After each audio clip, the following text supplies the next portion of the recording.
प्यारे बच्चों, आज हम 5वां पाठ पढ़ेंगे जिसके कवि हैं सेनापति। सेनापति जो कि रीतिकाल के सुप्रसिद्ध कवि हैं और प्रकृति वर्णन में इनको महाहाशिल है। इन्होंने अपने काव्य के माध्यम से षड ऋतु वर्णन भी किया है। साथ ही साथ इन्होंने प्रकृति का बहुत ही अलंकारिक सौंदर्यपूर्ण सुंदर वर्णन और चित्रण जो है अपने काव्य के माध्यम से प्रस्तुत किया है। तो यहाँ इनके प्रकृति सौंदर्य से संबंधित जो छंद हैं वो लिए गए हैं। उनमें कुछ कवित संकलित किए गए हैं। कुल 4 कवित हैं इनके, उनके बारे में हम पढ़ेंगे। तो सबसे पहले तो परीक्षा की दृष्टि से सेनापति का साहित्यिक परिचय जो है वो हमें जानना जरूरी है, क्योंकि परीक्षा में साहित्यिक परिचय का प्रश्न पूछा जाता है। तो साहित्यिक परिचय के अंतर्गत क्या लिखा जाता है, कैसे लिखा जाता है, वो आपको जानना जरूरी है। तो सबसे पहली बात तो ये रीति काल के सुप्रसिद्ध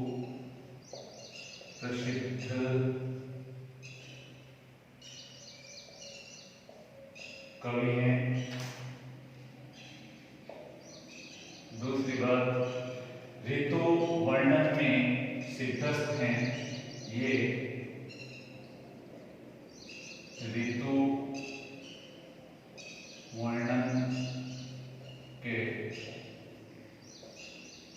सिद्धस्थ कवि हैं। तीसरी जो साहित्यिक विशेषता है वो है ब्रज भाषा के सुप्रसिद्ध कवि हैं। चौथी बात, प्रकृति वर्णन में सूक्ष्म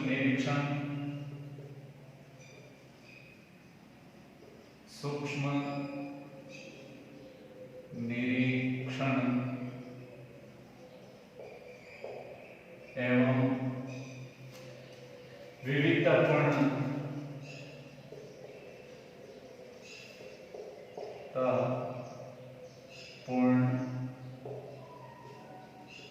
चित्रण में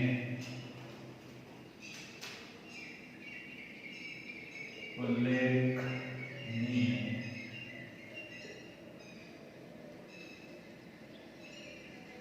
पहचान बनाई है। यानी इन्होंने प्रकृति का बहुत ही सूक्ष्म, बारीक और विविधतापूर्ण वर्णन जो है अपने साहित्य में किया है। यही इनकी विशेष पहचान है। और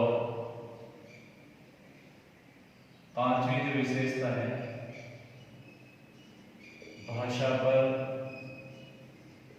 इनका पूर्ण अधिकार है। इनका जो सुप्रसिद्ध अलंकार है वो है श्लेष अलंकार। इनका पसंदीदा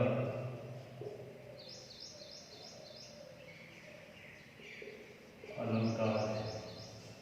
यानी श्लेष अलंकार के प्रयोग में ये सिद्धस्थ है। तो ये कुछ महत्वपूर्ण बातें जो इनके साहित्यिक परिचय से संबंधित है। और साथ ही बात, इनकी जो रचनाएं हैं वो है एक तो कवित्त रत्नाकर तथा दूसरी जो इनकी रचना है वो है काव्य कल्पद्रुम। इस प्रकार से ये दो इनकी रचनाएं हैं। तो इनका साहित्यिक परिचय पूछा जाए तो उसमें आपको ये प्रमुख जानकारी इनके साहित्यिक जीवन से संबंधित जो है वो देती है कि रीतिकार के प्रसिद्ध कवि हैं, ऋतु वर्णन में महारत हासिल है, ब्रज भाषा के सुप्रसिद्ध हैं कवि, प्रकृति वर्णन में बहुत ही माहिर हैं, जिन्होंने प्रकृति का बहुत सूक्ष्म निरीक्षण, विविधतापूर्ण चित्रण करते हुए अपनी एक उल्लेखनीय पहचान जो इन्होंने बनाई है। साथ ही भाषा पर इनका पूर्ण अधिकार है और श्रेष्ठ अलंकार के प्रयोग में ये सिद्धस्थ हैं। कवित्व, रत्नाकर और काव्य कल्पद्रुम ये इनकी प्रमुख दो रचनाएं हैं। कई विद्वान इन दोनों रचनाओं को एक ही मानते और कईयों ने इनको दो भागों में बांटा है। तो ये तो था इनका संक्षिप्त साहित्यिक परिचय। अब जो पाठ परिचय है वो भी जानना जरूरी है। तो ये जो पाठ है आपके पाठ्यक्रम में, इसमें इनके कुल 4 कवि जो है वो संकलित किए गए हैं। पाठ परिचय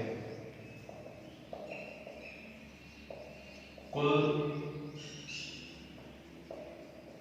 4 कवि संकलित हैं।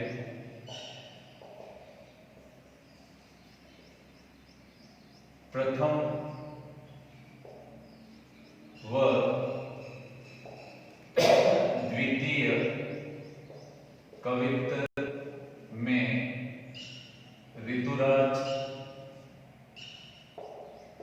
बसंत के आगमन एवं शोभा का वर्णन है। यानी ऋतुओं का जो राजा है बसंत, उस बसंत ऋतु के आगमन का बहुत ही सुंदर अलंकारिक वर्णन इस पहले छंद में किया है।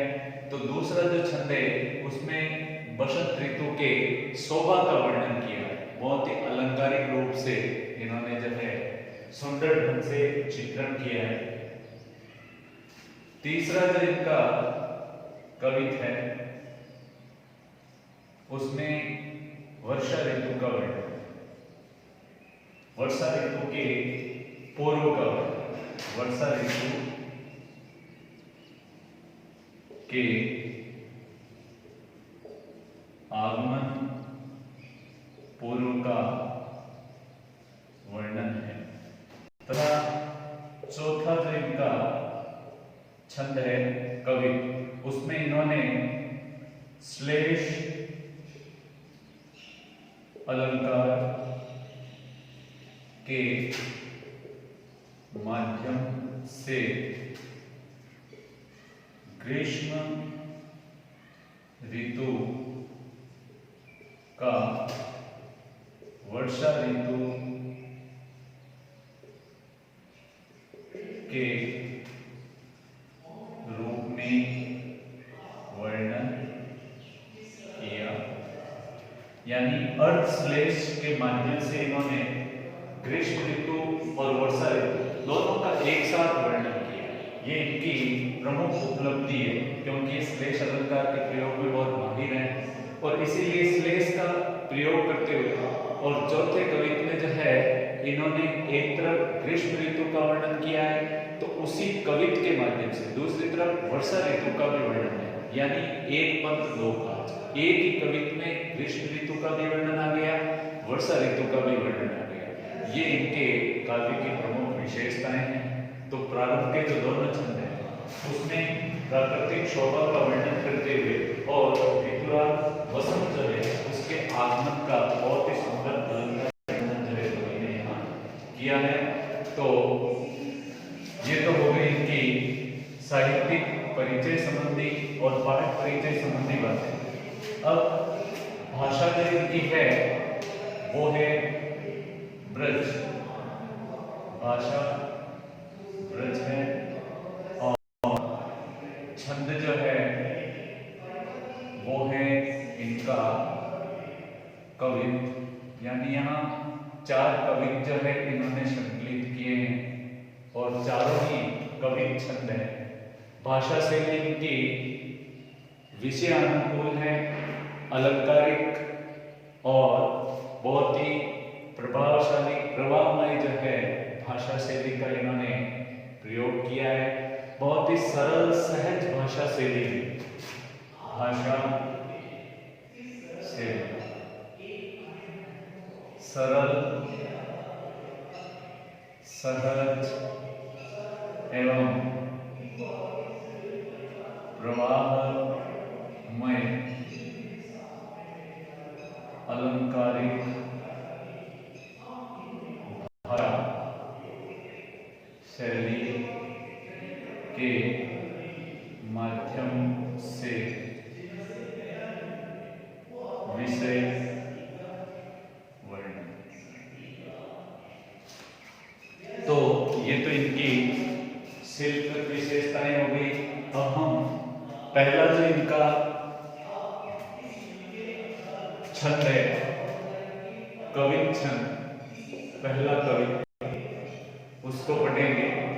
पहला जो कवित्व है उसमें बसंत ऋतु के प्रभावशाली आगमन का वर्णन किया गया। बसंत ऋतु जो कि ऋतुओं का राजा है और राजा किस प्रकार से पूर्ण तैयारी के साथ चढ़कर आते हैं अपनी सेना को सजा करके, ठीक उसी रूप में बसंत ऋतु भी जो है अपनी चतुरंगिनी सेना को सजा करके दल बल के सहित जो है प्रकृति के ऊपर जो है चढ़कर आया है। उसी का बहुत सुंदर अलंकारिक वर्णन जो है यहाँ पर किया गया है। एक प्रकार से बसंत ऋतु का यहाँ मानवीकरण किया गया है। तो देखिए कवित्व जो है छंद, उसकी लय तो यति और गति का ध्यान रखते हुए उसका वाचन किया जाता है। तो सबसे पहले तो हम इसका वाचन करेंगे और आप ध्यानपूर्वक सुनेंगे, समझेंगे। बरन बरन तरु फूले उपवन बन, सोई चतुरंग संग दल लहियत है। बंदी जीवी बोलत बीरत बीर कोकिल है, गुंजत मधुप गान गुन गलियत है। आवे आस पास उपन की सुबास सोही, सौदे के सुगंध माज सने रहियत है। शोभा को समाज सेनापति शुक्र साज राज, आवत बसंत ऋतु राज कहियत है। आवत बसंत ऋतु राज कहियत है। तो यहाँ देख रहे हैं बसंत ऋतु का जो है वर्णन किया गया है कि शोभा को समाज, शोभा को समाज में समाज की शोभा को बढ़ाने के लिए सेनापति सुख साज, कवि सेनापति कहते हैं सुख के जितने भी साज यानी साधन है उन सभी साधनों को लेकर के आवत में आ रहा है या आ गया है बसंत ऋतुराज, ऋतुओं का राजा बसंत। कवि सेनापति कहते हैं कि समाज की शोभा को या सुंदरता को बढ़ाने के लिए आज जो है ऋतुओं का राजा कहलाने वाला ऐसा जो बसंत ऋतु है वो सुख के सभी साधनों को लेकर, क्यों कि बसंत ऋतु के आगमन के साथ ही संपूर्ण प्रकृति के अंदर जो है आनंद का वातावरण बन जाता है, सुख का वातावरण बन जाता है।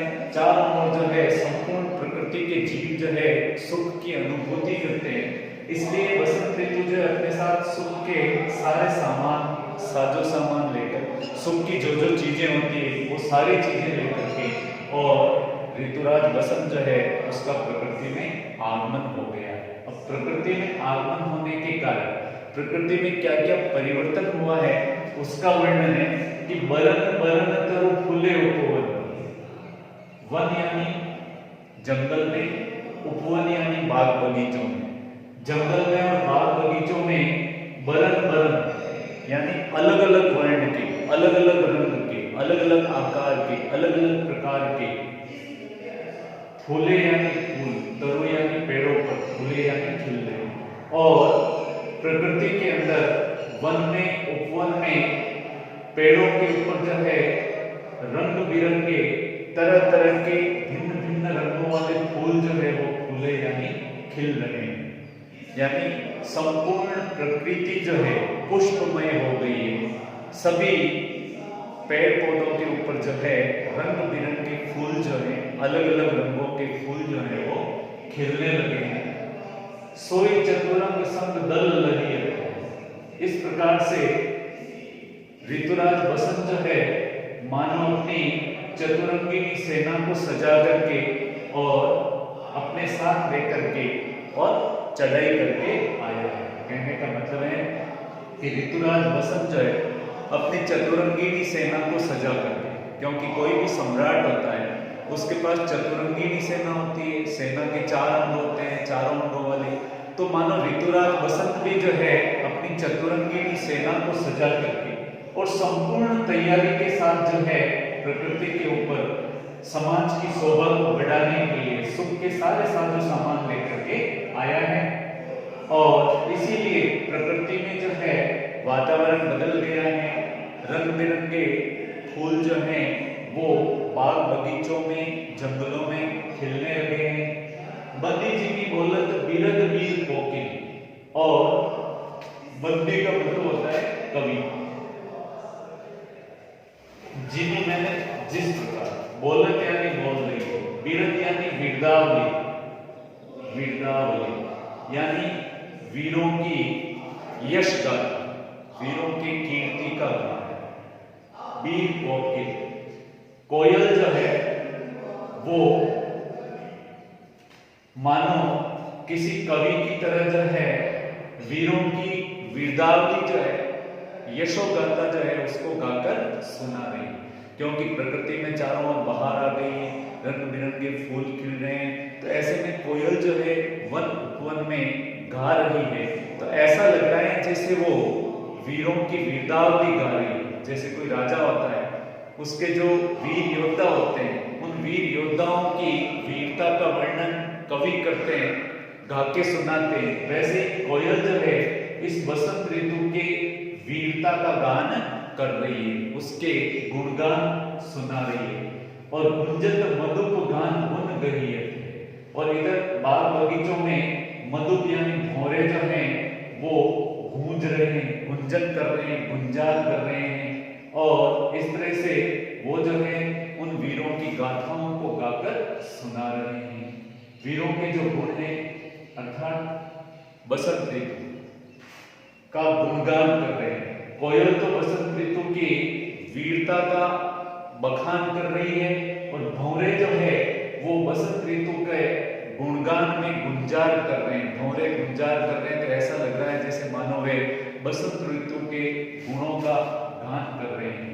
आवे आसपास पुहपन की सुबास, आसपास चारों तरफ जो है पुहपन यानी फूलों की, सुबास यानी सुगंध जो है वो आ रही है। क्योंकि चारों ओर रंग बिरंगे फूल खिले, तो हर तरफ जो है वो सुगंध जो है वो आ रही है। यानी जिस तरफ देखो उस तरफ फूल खिले हैं, और उन फूलों की महकी महकी भीनी सुगंध जो है वो चारों ओर फैली हुई है, आ रही है। सौदे के सुगंध माने सने रही है। इस तरह से मानो चारों ओर जो है सौंधी सौंधी सुगंध या भीगी भीगी खुशबू जो है वो आ रही है, जिसे उस खुशबू के कारण सभी जो है आनंद से परिपूर्ण हो रहे हैं। सोगत समाज सेनापति सुप्रसाद आज आवत बसंत ऋतु राज कही थे। कवि सेनापति कहते हैं कि इस प्रकार से समाज की शोभा को बढ़ाने के लिए अपने सुख के सारे साजो सामान साथ में लेकर के पूरी तैयारी के साथ आज जो है ऋतुराज बसंत जो है वो इस प्रकृति के ऊपर अपनी चतुरंगिनी सेना को लेकर के चढ़ाई करके आ गया है। तो इसमें बसंत ऋतु के आगमन का सुंदर वर्णन है कि बसंत ऋतु का आगमन हो गया है, उसके आने से संपूर्ण प्रकृति में परिवर्तन आ गया है। तरह तरह के रंग बिरंगे फूल जो हैं वो बाग बगीचों के पेड़ों पर खिल रहे हैं। ऐसा लग रहा है जैसे बसंत ऋतुराज चतुरंगिनी सेना के साथ आए हैं। कोयल जो है उस ऋतुराज बसंत की वीरता की गाथा गा रही है। भौरे जो है उसके गुणों का बखान करते हुए गुंजार कर रहे हैं। आसपास चारों ओर रंग बिरंगे फूल खिले हुए हैं, उन फूलों की महकी महकी सुगंध जो है वो चारों ओर फैली हुई है। इस तरह से समाज समाज की शोभा को बढ़ाने के लिए सुख के सारे साधन, सारे सामान, सारे साज अपने साथ लेकर के और ऋतुराज बसंत जो है वो प्रकृति के अंदर आ गया। इस तरह से बसंत ऋतु के आगमन का सुंदर अलंकारिक मनोहारी वर्णन जो है यहाँ कवि ने किया है। बदल बदल में पुनरुक्ति प्रकाश अलंकार है और इसमें बंदी जीवी बोलक, इसमें जो है उत्प्रेक्षा अलंकार है क्योंकि इसमें संभावना की गई और इसके अलावा इसमें अनुप्रास अलंकार भी है। तो अनुप्रास, पुनरुक्ति, प्रकाश और उत्प्रेक्षा अलंकार का भी इसमें सुंदर प्रयोग किया गया है। इस प्रकार से बसंत ऋतु के आगमन का सुंदर वर्णन जो है वो इस कविता के माध्यम से किया गया। अगले जो 3 छंद हैं कवि वो हम कल की क्लास में